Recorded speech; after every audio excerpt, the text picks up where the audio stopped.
Adelaide with race 3 in the V8Utes, and while we were away, the whole field virtually came in and pitted, but the leader, Jack Elsgood, didn't. And that is a big mistake. Whenever there's a safety car, you should pit because everyone else then is circulating at a slower pace. Jack Elsgood is now going to have to execute his pit stop when the race is restarted and his competition is punching around at full race speed. Not good for Jack Elsgood. Right, so we're restarting the race. Roll Harris is still running. Robbie Matheson. Oh, you can always expect something different. He takes over from Brad Patton. Here's Andrew Medicki bolting into the Cooper's Clear Falcon, the DBA in-car, but they're out of the race now. They have given away so much time because they didn't pull in when that safety car came out. And on screen now is our current race leader, Ryle Harris. But Aaron, he's going to face the same problem as Jack Elsgood. He should have pitted under the safety car, but now it's likely he'll have to pit under green flag conditions, and he will lose a massive chunk of time. That's the Yokohama replay where Kim Jane hit the fence, and really this is a race-changing moment because of what happens down here at turn 9.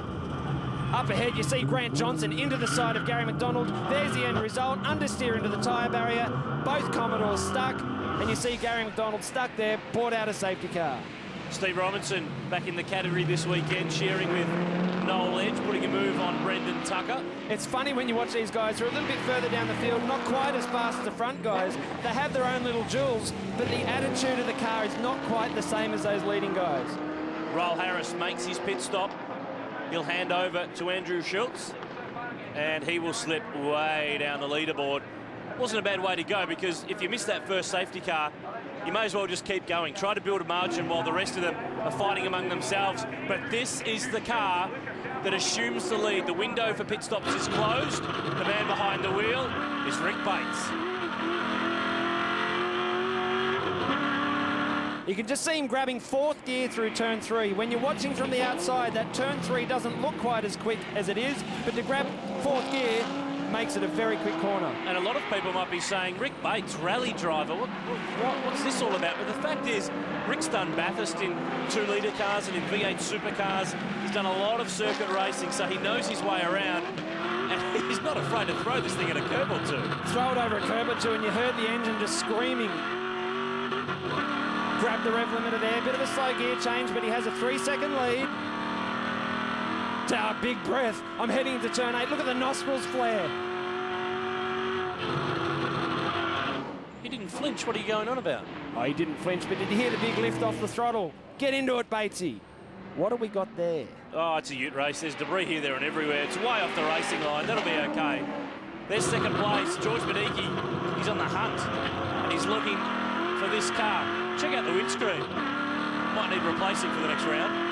Well, you can see the damage on the left headlight, and the bonnet's creased up. I'd say from that impact, the vibration and the shutter has gone all the way through the car. Careful, Batesy.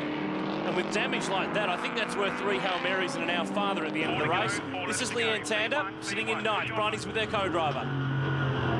Craig Dontis, you've just put Leanne Tander into the car. This is your home track. Does it feel a bit strange standing here in pit lane while Leanne's out driving your car? Look, Leanne's pretty good. She knows what she's doing, so happy to have her in the car. It was hot work out there this morning. Did a great job starting 24th up to 11th when you came in. Yeah, we've had a shocker of a weekend, so to put it in a good spot for Leanne to take over. Pretty wrapped, new car for the weekend, so getting used to the Holden, so very happy. Well done. Thank you. It's quite a thirsty camel after that hot work in the morning. Well, Leanne is under fire here from Charlie Kovacs Jr.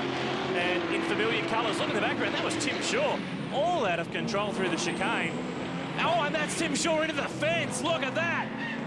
Huge crash for the former Future Tourist champion. And Stephen Bradbury makes it through. That's huge.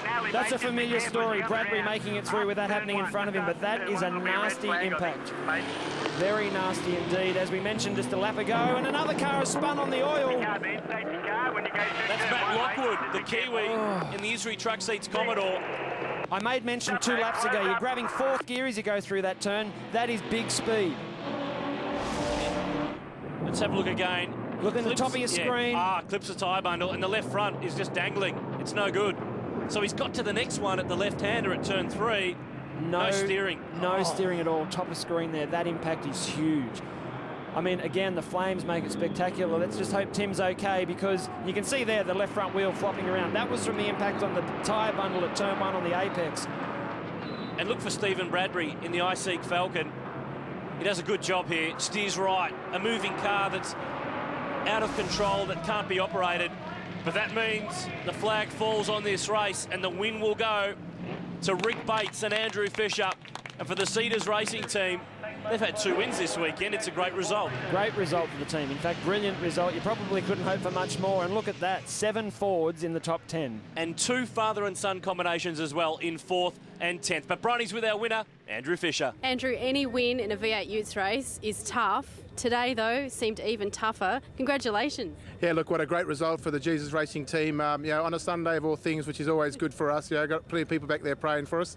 But yeah, look, it was a great result. It was a fantastic concept having the legends in there as well. And obviously, I'm honoured to have Rick Bates, who's a motorsport legend, in the car with me. And it was great to share the weekend with him. He had a great time. He drove the car really well. And yeah, coming home in first place in that last race was a great result.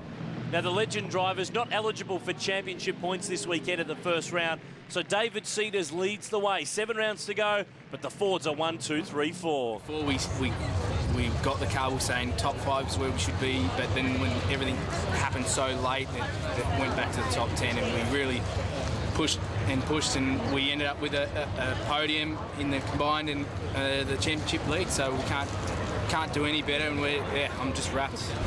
Gary Carson picks up the Champion Spark Plugs Whole Shot Award for a lightning start in race 3, $500 to the Select TV Ford driver.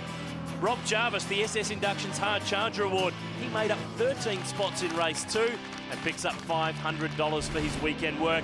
And David Cedars has had a brilliant weekend. He now leads the Racer Industries Rookie of the Year fight from Jeremy Gray and Reece McNally. And of course, he takes the big trophy, the outright winner of round 1.